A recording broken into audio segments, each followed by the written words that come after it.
Hello everyone, स्वागत है आप सभी का passion of history YouTube channel पर। तो आज हम टॉपिक करने वाले हैं हुणों के आक्रमण। कि हुणों का आक्रमण हुआ था प्राचीन भारतीय इतिहास में हमारे देश पर, तो उसके बारे में हम पढ़ेंगे कि हुणों का आक्रमण क्या था, कौन थे हुण, उनके आक्रमणों का क्या प्रभाव रहा। आज के क्लास में जो है हम इन्हीं को देखेंगे। हुणों का आक्रमण, किसने आक्रमण किया था, सबसे पहला आक्रमणकारी कौन था और उसके क्या क्या इफेक्ट हमारे देश पर पड़े। तो चलिए क्लास को शुरू करते हैं बिना टाइम वेस्ट किए हुए। कि हुण जो थी वो मध्य एशिया की एक असभ्य, लड़ाकू और निर्दयी जाति थी। दया नहीं थी इस जाति में। लड़ाकू किस्म का कबीला या जाति के लोग थे ये। असभ्य मतलब इनमें सभ्यता बिल्कुल भी नहीं थी, सेंस बिल्कुल भी नहीं था। ये हुण जो थे वो चीन देश की सीमा पर रहते थे। धीरे धीरे चीन देश की सीमाओं में वृद्धि के कारण, वहाँ की जलवायु खराब होने के कारण, भूमि के उपजाऊ न रहने के कारण और जनसंख्या में वृद्धि के कारण हुणों को अपना निवास स्थान छोड़ना पड़ा। मोस्ट इम्पोर्टेंट टॉपिक है कि हुण जाति कहाँ पर रहते थे पहले, तो वो रहते थे चीन देश की सीमा पर। फिर उन्होंने उस जगह को छोड़ा क्यों, तो इसमें कारण बताया गया है कि धीरे धीरे जो चीन देश था उसकी सीमाओं में वृद्धि हो गई, इसलिए उनको वहाँ से हटना पड़ा। वहाँ की जलवायु खराब हो गई, इसलिए हुणों को वहाँ से निकलना पड़ा। भूमि उपजाऊ नहीं रही, इसीलिए उसको वहाँ से निकलना पड़ा। और हुणों की जनसंख्या में वृद्धि हो गई, इसलिए उन्हें अपना जो निवास स्थान था चीन की सीमा, वो छोड़ना पड़ा। ये लोग यहाँ से ओक्सस नदी के किनारे पहुँचे, जहाँ इनकी दो शाखाएं हो गई। ये ओक्सस नदी के किनारे आकर रहने लगे। वहाँ इनका जो कबीला था, जाति थी, वो दो भागों में डिवाइड हो गई, क्योंकि काफ़ी बड़ी शाखा थी, काफ़ी बड़ी लेवल पे ये लोग इकट्ठे थे। एक शाखा तो वोल्गा नदी को पार करके यूरोप की ओर चली गई, मतलब ओक्सस नदी के पास है, तो एक शाखा जो थी वो यूरोप की ओर चली गई। उन्हें कहा जाता था अश्वेत हुण, मतलब काले हुण। ठीक है, अश्वेत का अर्थ काला ही होता है ना, श्वेत तो सफ़ेद हो गया, अश्वेत काला हो गया, तो अश्वेत हुण कहलाए। और इनकी जो दूसरी शाखा थी वो पहले ईरान पर अधिकार किया, अफगानिस्तान पर अधिकार किया और फिर भारत की ओर मुड़ गई। तो जो ये दूसरी शाखा थी इनको श्वेत हुण ये कहलाए। भारत पर आक्रमण की फिर ये श्वेत हुण कहलाए। ठीक है, तो आपसे पूछा जा सकता है कि हुणों का विभाजन दो शाखाओं में कब हुआ। कि जब उन्होंने ओक्सस नदी पर आकर रहना शुरू किया तो उनका विभाजन दो शाखाओं में हो गया। एक शाखा यूरोप की ओर चली गई, उन्हें अश्वेत हुण कहा गया। एक शाखा भारत की ओर आ गई, इन्हें श्वेत हुण कहा गया। अपने आक्रमणों के दौरान इन हुणों ने जिस ओर भी मुँह किया, भारी लूटपाट की ओर विनाश किया। मतलब यह जाति जिस ओर चली गई, जिस क्षेत्र में चली गई, वहाँ पर इन्होंने फुल जी भरकर जो है उस जगह को लूटा और वहाँ पर विनाश किया और वहाँ पर अत्याचार ही किए।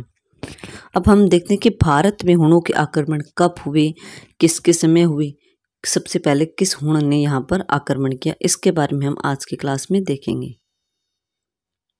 कि हुणों का प्रथम बार भारत पर अटैक आक्रमण 455 ईस्वी में हुआ था। मोस्ट इम्पोर्टेंट है कि हुणों का भारत पर सबसे पहले आक्रमण कब हुआ था, तो 455 ईस्वी में। इसमें भारत में किस वंश का शासन था, तो गुप्त वंश का। और गुप्त वंश का शासक कौन था हुणों के आक्रमण के समय, तो कुमारगुप्त। देखो 3 फैक्ट निकल गए एक ही लाइन से। हुणों ने सबसे पहले भारत पर आक्रमण किया, कब किया, 455 ईस्वी में। उसमें किस वंश का भारत पर शासन था, गुप्त वंश का। और गुप्त वंश का राजा कौन था जो कि उसमें गद्दी पर बैठा था, तो वो था कुमारगुप्त। तो हुणों का सामना करने के लिए कुमारगुप्त ने अपने पुत्र स्कंदगुप्त के नेतृत्व में एक विशाल सेना भेज दी। स्कंदगुप्त को सेना का हेड बनाकर हुणों के आक्रमण को दबाने के लिए भेज दिया कुमारगुप्त ने। तो स्कंदगुप्त की सेना और हुणों के बीच में भयंकर लड़ाई हुई, और जिसमें कि हुणों की कड़ी पराजय हुई, मतलब हुणों को भारी हार का सामना करना पड़ा।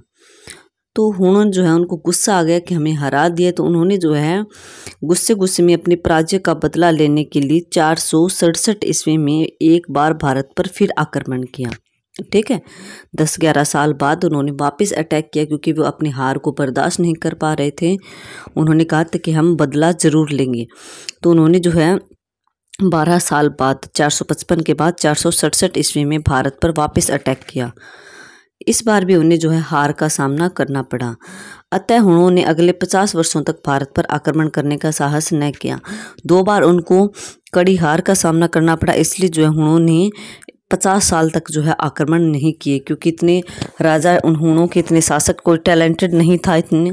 और जो 2 हार थी पीछे, कहीं ना कहीं वो भी दिक्कत दे रही थी कि कोई भी शासक हिम्मत नहीं कर पा रहा था भारत पर आक्रमण करने की, क्योंकि उनको लगता था कि कहीं तीसरी बार भी हमारी हार ना हो जाए। हुण जो थे अपनी पराजय मतलब हार का प्रतिशोध का अर्थ होता है बदला लेना। अपनी हार का बदला लेने के लिए स्वर्ण अवसर की तलाश में थे, कि एक गोल्डन चांस देख रहे थे अपनी हार का बदला लेने के लिए। यह अवसर उन्हें स्कंदगुप्त की मृत्यु के बाद मिला, क्योंकि स्कंदगुप्त ने ही हराया था ना हुणों को 2 बार। एक बार तो उसको उसके पिताजी ने भेजा था, दूसरी बार जब वो गद्दी पर खुद बैठा था स्कंदगुप्त, उस समय हुणों ने अटैक किया तो उसमें भी उन्हें हरा दिया गया। अब हुण इंतजार कर रहे थे कि कब स्कंदगुप्त की मृत्यु हो और अगला शासक गद्दी पर बैठे, तो हम गुप्त वंश या फिर भारत पर अटैक करें और अपनी जो 2 हार हुई है उन हार का हम अच्छे से बदला लें। ठीक है। तो स्कंदगुप्त की मृत्यु के बाद हुणों को मौका मिल गया, चांस मिल गया। हुणों ने अपने नेता तोरमान के अधीन 500 ईस्वी के लगभग आक्रमण किए। ठीक है। तीसरा आक्रमण हुणों का कब होता है, किसके समय में होता है, ये देखेंगे। अब हम 2 अटैक हुए थे स्टार्टिंग के स्कंदगुप्त के समय 455 ईस्वी में, 467 ईस्वी में, जिसमें दोनों युद्धों में हुणों की जो बोलते हैं आप हार हुई थी, कड़ी हार हुई थी। तीसरा आक्रमण किया था उन्होंने तोरमान नेता के नेतृत्व में। इन आक्रमणों के दौरान तोरमान जो था इसने पंजाब, राजस्थान, कश्मीर, यूपी के कुछ भागों पर अधिकार कर लिया। 510 ईस्वी में उसने गुप्त शासक भानुगुप्त के सेनापति गोपराज को एरण नामक स्थान पर कड़ी पराजय दी। ठीक है। 510 ईस्वी में ये तोरमान नेता जो था हुणों का, इसने इस समय गुप्त शासक कौन था तोरमान के समय, भानुगुप्त। भानुगुप्त के सेनापति गोपराज जो है उसमें इनका सामना कर रहा था हुणों के आक्रमण का। तो गोपराज को कहाँ पर हराया था, एरण नामक एक स्थान है, पहाड़ी है, वहाँ पर जो है इसको हरा दिया था। तो पूछा जा सकता है कि जब हुणों का तीसरा आक्रमण हुआ भारत पर तोरमान के नेतृत्व में, उस समय गुप्त शासक कौन था, तो भानुगुप्त। और तीसरा आक्रमण हुआ कब, 510 ईस्वी में। और भानुगुप्त ने जो है अपने सेनापति गोपराज को भेजा था इस आक्रमण को दबाने के लिए, हुणों का सामना करने के लिए, लेकिन गोपराज जो है वो इस युद्ध में हुणों से हार गया। फलस्वरूप हुणों का मालवा पर भी अधिकार हो गया। तोरमान जो था हुण नेता, उसने साकल तथा सियालकोट को अपनी राजधानी बनाया और हिंदू धर्म को अपना लिया और यहीं पर रहकर जो है वो शासन करने लगा। 515 ईस्वी में तोरमान की मृत्यु हो गई। ठीक है। 510 में तो वो भारत में आए था, उसने अपना साम्राज्य स्थापित किया, साकल या सियालकोट को अपनी राजधानी बनाया, हिंदू धर्म को उसने अपना लिया था, लेकिन 5 साल बाद ही जो है उसकी मृत्यु हो गई। अब हम देखते हैं कि तोरमान के बाद नेक्स्ट कौन आता है हुण शासक, कि तोरमान की मृत्यु के बाद उसका बेटा गद्दी पर बैठा, कौन, मिहिरकुल। 515 में सिंहासन पर बैठा। वह अपने पिता से भी ज्यादा अत्याचारी था, क्रूर था, खराब शासक था। उसने भारतीयों पर असंख्य अत्याचार किए और बौद्ध मत से जो मिहिरकुल था ये बौद्ध धर्म से बहुत ज्यादा घृणा करता था। इस घृणा के कारण ही इसने मिहिरकुल ने जो है हजारों बौद्ध भिक्षुओं को मरवा दिया था। उनके विहार, उनके जो रहने के स्थान होते हैं ना विहार, उनको नष्ट करवा दिया। बौद्ध धर्म के जो स्तूप बनवाए गए थे उन स्तूपों को भी इसने नष्ट करवा दिया। इसके दिन प्रतिदिन बढ़ रहे अत्याचारों को रोकने के लिए मगध का एक राजा था बालादित्य और मालवा का शासक था यशोधर्मन। इन्होंने जो है कुछ अन्य शासकों के साथ मिलकर संघ बनाया, ग्रुप बनाया कि ऐसे तो काम नहीं चल सकता। मिहिरकुल जो है दिन प्रतिदिन अत्याचार करता जा रहा है, हमारे देश की हिंदू जनता को मार रहा है, हमारे बौद्ध धर्म को नुकसान पहुंचा रहा है, तो हमें मिलकर कुछ करना चाहिए, हमें मिलकर इसको हराना चाहिए। तो संघ किन किन का बना था, एक तो मगध का राजा था बालादित्य, दूसरा था मालवा का राजा यशोधर्मन और कुछ अन्य शासक भी थे, लेकिन 2 प्रमुख शासक इनका नाम लिया जाता है, मगध का राजा बालादित्य और मालवा का राजा यशोधर्मन। इन राजाओं ने अपना एक ग्रुप बनाया हराने के लिए। तो इस ग्रुप की संयुक्त सेना ने मिलकर जो है 528 ईस्वी में मिहिरकुल को कड़ी पराजय दी, हरा दिया। मिहिरकुल को बंदी बना लिया गया, परंतु बालादित्य की माता के कहने पर उसे रिहा कर दिया गया और उसने कश्मीर में जाकर शरण ली। कि जो मगध का राजा बालादित्य था, इसकी माता के कहने पर इसको छोड़ दिया गया था, लेकिन एक बार इसको बंदी बना लिया गया था। कश्मीर में जाकर जो है शरण ले ली। यहाँ पर उसने धोखे से कश्मीर के शासक की हत्या कर दी और स्वयं शासक बन बैठा। तो ये गलती की थी इन शासकों ने कि उसके बालादित्य की माता के कहने पर इस अत्याचारी क्रूर शासक को छोड़ दिया था। छोड़ते ही जो है यह शासक एक बार तो कश्मीर में चला गया, फिर इसने जो है थोड़े दिनों बाद अपने आप को संभाल कर जो है कश्मीर के शासक को हरा दिया, उसको मार दिया और वहाँ पर खुद शासक बन गया। कश्मीर का शासक बनने के बाद इसने मिहिरकुल ने गांधार को भी अपने अधीन कर लिया। इन विजयों के शीघ्र बाद ही मिहिरकुल की 542 ईस्वी में जो है वो मृत्यु हो गई। कब मृत्यु हुई? 542 में। 515 में गद्दी पर बैठा था, 542 में इसकी मृत्यु हो गई। इसके बाद जो है हुणों के जो उत्तराधिकारी थे वो दुर्बल थे, अयोग्य थे। फलस्वरूप शीघ्र ही हुणों की भारत में राजनीतिक शक्ति समाप्त हो गई। आगे किसी भी हुण शासक ने इतनी हिम्मत नहीं की कि भारतीयों को नुकसान पहुंचा सके और वहाँ के अन्य क्षेत्रों पर अधिकार कर सके। तो दो ही शासक मानते हैं हुण जो ज़्यादा शक्तिशाली, जिन्होंने भारत को ज़्यादा नुकसान पहुंचाया था। तो एक शासक था तोरमान, उसके बाद आया था उसका बेटा मिहिरकुल। इन दो ने सबसे ज़्यादा क्रूर शासक हुणों में अगर पूछा जाए आपसे तो आपको नाम लिखना है मिहिरकुल का। अब हम देखते हैं कि हुणों के आक्रमण के प्रभाव क्या पड़े भारतीय इतिहास पर। कि हुणों के आक्रमण के भारतीय इतिहास पर बहुत दूरगामी प्रभाव पड़े। उनके निरंतर आक्रमणों के कारण गुप्त साम्राज्य जो है वो नष्ट हो गया, क्षतिविक्षत हो गया, क्योंकि उन्होंने बार बार अटैक किए थे ना। देश की राजनीतिक एकता समाप्त हो गई, चारों ओर अशांति अराजकता फैल गई। हुणों के आक्रमण ने बहुत से मंदिरों को नष्ट किया, बौद्ध विहारों को नष्ट किया, स्तूपों को खराब किया, धार्मिक ग्रंथों को जला दिया, शहरों को नष्ट करके देश की संस्कृति को काफ़ी बड़ा नुकसान पहुंचाया था। क्या पता अगर वो साहित्य होते, वो शहर, उनके धार्मिक ग्रंथ होते तो हमें कुछ और जानकारी इतिहास के बारे में मिल सकती थी। इन आक्रमणों के कारण देश के बहुमूल्य ऐतिहासिक स्रोत थे वो नष्ट हो गए। इसमें कोई शक नहीं है कि हुणों ने भारत में कम समय के लिए शासन किया, परंतु वे स्थायी रूप में इस देश के निवासी बन गए थे। कि कम टाइम तक शासन किया लेकिन वो स्थायी निवासी बन गए थे। उन्होंने हिंदू धर्म को भी अपना लिया था। उन्होंने भारतीयों से वैवाहिक संबंध भी स्थापित कर लिए थे। अंत में हम बीपी शाह और के.एस. वोहरा के इन शब्दों से सहमत है कि समूचे रूप में हुणों ने न केवल भारत की राजनीतिक एकता को नष्ट किया, अपितु भारत की कला, साहित्य, संस्कृति पर भी कड़ा आघात अर्थात प्रहार किया।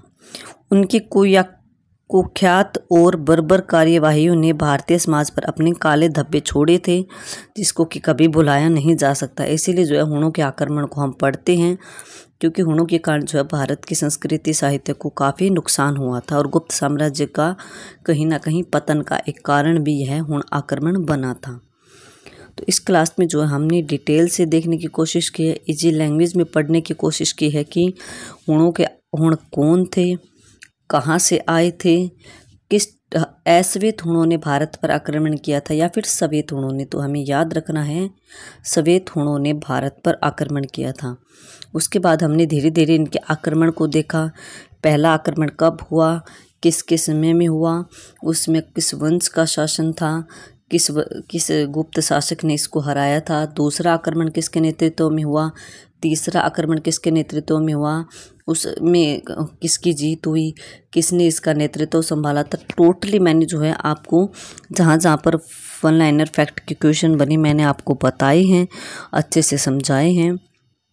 आई होप आपको ये क्लास देखने के बाद हुणों से आपका कोई क्वेश्चन गलत नहीं होना चाहिए, क्योंकि बहुत इजी लैंग्वेज में और फैक्ट के तौर पर मैंने इस क्लास को करवाया है। फिर हमने हुणों के आक्रमण के प्रभाव को देखा कि क्या क्या प्रभाव पड़े। सबसे ज़्यादा नुकसान तो हमारे साहित्य को हुआ, संस्कृति को इन्होंने नुकसान पहुंचाया, क्योंकि इन्होंने जहाँ भी गए मार काट ज़्यादा की, चीज़ों को नष्ट ज़्यादा किया। इसके कारण जो ये ज़्यादा अत्याचारी कहलाई। इसीलिए जो है हमारे इतिहास में, अगर हम प्राचीन इतिहास में आक्रमणों में पढ़ते हैं तो सबसे ज़्यादा अत्याचारी हूणों को ही कहा गया कि विदेशी आक्रमणकारियों में सबसे ज़्यादा अत्याचारी कौन सी जाति के लोग थे, तो वो हूण ही थे जिन्होंने कि सबसे ज़्यादा भारत पर अत्याचार किया और सबसे ज़्यादा बौद्ध धर्म को इन्होंने नुकसान पहुंचाया। बहुत से स्तूपों को खराब कर दिया, बहुत से विहारों को नष्ट कर दिया, बहुत से जो बौद्ध भिक्षु भिक्षुणी थे उनको इन्होंने जो है खड़े खड़े काट दिया, मार काट कर दी, उनके साथ उनकी जान ले ली। तो आई होप आपको आज की क्लास अच्छी लगी होगी, जिसमें कि हमने हूण आक्रमणों के बारे में अच्छी डिटेल से हमारी क्लास में कर लिया है। तो चलिए आज की क्लास को हम यहीं बंद करते हैं। आप क्लास को 2 से 3 बार ज़रूर देखिएगा, आपको अच्छे से क्लास समझ आ जाएगी। आपको फैक्ट के तौर पर भी याद करने की जो ज़रूरत बार बार नहीं पड़ेगी, क्योंकि अगर आप 2 बार इस क्लास को देख लेते हो तो आपके सारे फैक्ट हूणों से रिलेटेड क्लियर हो जाएंगे। तो प्लीज़ क्लास अगर पसंद आए तो क्लास को लाइक करना, शेयर करना और चैनल को सब्सक्राइब ज़रूर कीजिएगा और क्लास को शेयर भी कीजिएगा, ताकि ज़्यादा से ज़्यादा बच्चे इस टॉपिक को इस क्लास के माध्यम से अपना जो अपना कंसेप्ट है वो अच्छे से क्लियर कर सके। Okay, thank you everyone.